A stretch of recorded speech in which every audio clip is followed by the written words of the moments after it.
Hey guys, एक बार फिर से आप सभी का स्वागत है Goyal family food and blog में। रोजमर्रा का काम ही खत्म नहीं होता, एक्स्ट्रा काम कैसे करें। क्या आपको भी ऐसा लगता है कि रोज का काम कभी खत्म ही नहीं होता? सुबह से रात तक का पूरा दिन बस उन्हीं कामों में, वही झाड़ू पोछा, 3 टाइम का खाना, 2 टाइम की चाय, बच्चों को देखना, पति को देखना, और भी ऐसे कई ढेरों काम। तो गाइस, इसके ना बहुत से कारण होते हैं, लेकिन मेन कारण यह होता है कि हम अपने टाइम को ठीक से मैनेज नहीं कर पाते। और दूसरा कारण है ये छोटे छोटे जो एक्स्ट्रा काम होते हैं, ये दिन भर के काम के बीच बीच में हमें नजर आते रहते हैं। जैसे कि चाय बनाई तो याद आया कि चाय पत्ती का डब्बा रिफिल करना है, कपड़े तह लगाए तो याद आया कि ये 2 कपड़े उधड़े हुए हैं, इसको सिलाई लगानी है। जैसे अब मैं ये कंबल तय कर रही हूँ तो मैं बहुत दिनों से सोच रही हूँ कि ये कंबल मैं अंदर रखूंगी, थोड़ा पतला कंबल निकालूंगी, लेकिन आज मुझे पहले से ही ढेरों काम है तो मैंने ये काम आज भी स्किप कर दिया है। यह काम भी जरूरी है, लेकिन इसको स्किप इसलिए किया है क्योंकि इससे भी ज्यादा जरूरी काम आज मुझे करने हैं। गाइस, मेरा मानना है कि हम जैसे जैसे जीवन में आगे बढ़ते हैं,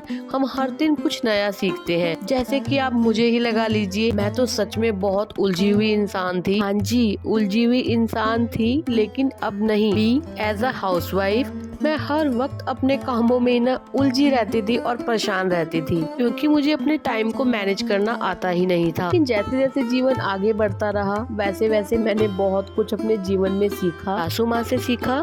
सासू माँ कहती है कि घर का काम करना भी तो एक कला ही है और तुम कलाकार हो। वो अक्सर कहती है कि अगर काम को तुम लटकाए रखोगे तो वो लटका ही रहेगा, फटाफट निर्धारित समय पर ही उस काम को खत्म करना सीखो। इवन मैंने अपने हस्बैंड से भी बहुत कुछ सीखा है। मैं आपको बताती हूँ कि मैंने उनसे कैसे सीखा। गाइस, मेरे हस्बैंड की आदत है कि वो घर आकर जरूर पूछते हैं कि आपका दिन कैसा रहा, और अगर उन्होंने मुझे कुछ काम कहे होते हैं तो वो उसके बारे में भी जरूर पूछते हैं कि क्या उनमें से कोई काम हुआ। तो गाइस, अभी नहीं, पहले के समय की बात है, तो मैं अक्सर उनको कहती थी कि पता नहीं मेरा तो दिन कैसे निकल जाता है, आज तो पूरा दिन कपड़े ही धोने में निकल गया, आज तो पूरा दिन इस चीज में निकल गया। मेरे हस्बैंड की ड्यूटी 12 घंटे की है, तो हस्बैंड मुझे कहते थे मैं 12 घंटे बाद घर आया हूँ तो क्या तुमने काउंट किया कि 12 घंटे में तुम क्या क्या कर पाए। लेकिन मैं तो सच में नहीं जानती थी कि मेरा दिन आखिरकार निकल कैसे जाता है। तो वही दिनचर्या के काम करती हूँ, मैं तो कुछ एक्स्ट्रा काम भी नहीं करती। मेरे हस्बैंड ने मुझे समझाया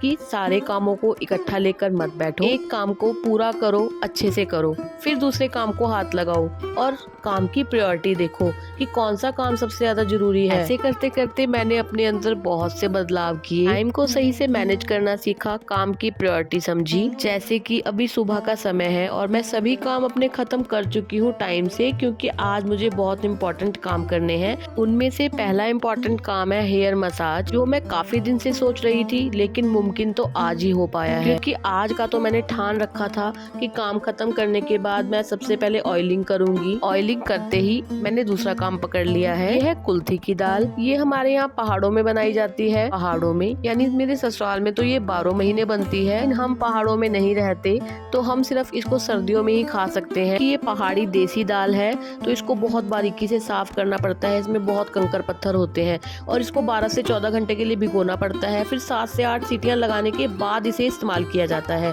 तो इसीलिए आज मैंने ये काम पकड़ा कि मैं पहले आज इसको साफ करके भिगो देती हूँ ताकि इससे कुछ बनाया जा सके।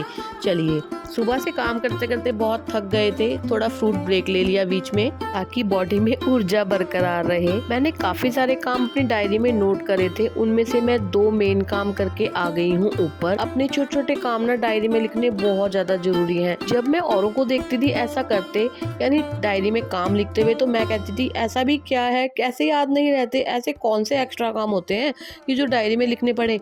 लेकिन अब मुझे धीरे धीरे समझ आने लगी है कि वाकई में हमारे पास बहुत सारे एक्स्ट्रा काम होते हैं कि जो हमें अपने दिन भर के कामों में याद ही नहीं रहते। एक्स्ट्रा कामों को डायरी में लिख लेना एक अच्छा विकल्प है।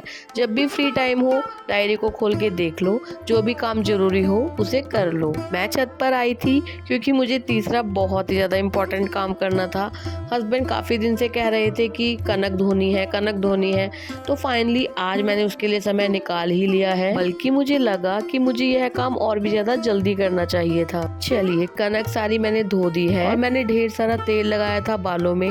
कनक धोते धोते इतना पसीना आया, तेल बह बह के मेरे फेस पर आ रहा था, तो साथ साथ मैंने हेयर वॉश भी कर लिया। और गाइस अभी तो मैं नीचे भी नहीं गई और देखिए गांव बसा नहीं कि लुटेरे पहले आ गए। मेरे ससुराल में हमें इन सब चीजों को बंदरों से बचाना पड़ता है और हम जहाँ रहते हैं वहाँ कबूतरों से। यहाँ कबूतर इतने निडर हैं कि मैं सामने ही खड़ी होकर वीडियो बना रही हूँ, लेकिन इसको बिल्कुल भी डर नहीं लग रहा। गाइस अभी तो ये एक ही कबूतर है, मेरे यहाँ से सरकते ही ना ढेर सारे कबूतर आके कनक पर हमला बोल देंगे।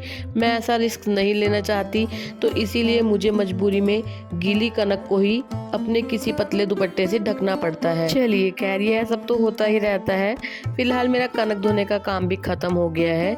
अब नेक्स्ट काम जो आज मुझे बहुत जरूरी करना था वो था पौधों की गुड़ाई करना। हस्बैंड कहते हैं कि पौधों की देखभाल मेरे बस की बिल्कुल भी नहीं है, लाते हो तो इनकी केयर किया करो, और मुझे पौधों से बहुत ज्यादा लगाव है, तो मुझे ही इन पौधों का ख्याल रखना पड़ता है। लेकिन रोज तो संभव नहीं है, इसलिए मैं पौधों की कंडीशन को देखकर कोई भी एक दिन निर्धारित कर लेती हूँ और उसी दिन सारे इंडोर आउटडोर प्लांट्स की केयर करती हूँ। यह देखिए ये जामुन का पौधा है जो मेरे बेटे को स्कूल से मिला था। हमें आसपास मतलब लगाने की जगह कहीं भी नहीं मिली थी।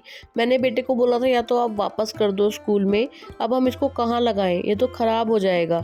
लेकिन मेरे बेटे ने जिद करके इसको बाल्टी में लगा रखा है। यानी ये बहुत छोटा सा पौधा था, ये बाल्टी में ही इतना ग्रो हुआ है। और ये भी मेरे बेटे ने लगाया है, ये है मटर का पौधा, और मैंने इसमें देखिए थोड़ा धनिया भी बो रखा है। सभी आउटडोर प्लांट्स छत पर पड़े हैं और उनकी गुड़ाई करते करते मुझे काफी टाइम लग गया। अब बारी है मेरे इंडोर प्लांट्स की। गाइस जैसा कि मैंने शुरुआत में कहा कि जीवन में आगे बढ़ते बढ़ते हमें रोज कुछ ना कुछ सीखने को मिलता है। अभी रिसेंटली मैंने 1-2 प्लांट्स और ऐड किए हैं। उन प्लांट्स को खरीदने के लिए जब मैं नर्सरी में गई तब मैंने अपने घर में रखे प्लांट्स की कंडीशन माली को बताई। तब उन्होंने बताया कि पौधों की गुड़ाई सिर्फ शाम को की जाती है। और गाइस मैं तो जब मर्जी कर दिया करती थी। और उन्होंने ये भी कहा कि गुड़ाई के बाद आपको पौधों में पानी नहीं डालना, गुड़ाई के बाद पौधों को रात भर ऐसे ही छोड़ देना है और सुबह पानी डालना है। और ऐसा करने से वाकई में मुझे रिजल्ट्स बहुत अच्छे मिले हैं। तो गाइस ये थी मेरी वीडियो जिसमें मैंने एज अ हाउसवाइफ अपने लाइफ के एक्सपीरियंस को आपके साथ शेयर किया है। मैंने बताया है कि मैंने कैसे हर कदम पे बहुत कुछ सीखने की कोशिश की है और अपनी लाइफ को चेंज किया है। हाँ मैं आपको बताना ही भूल गई, काफी लोग सोचेंगे बाल्टी में फ्लावर्स कौन रखता है, वो भी टेबल पर सजाकर। अरे नहीं, मैंने पिछले कल ये फ्लावर्स धोए थे। अब ये भी नया काम है कि मुझे इनको अरेंज कब करना है।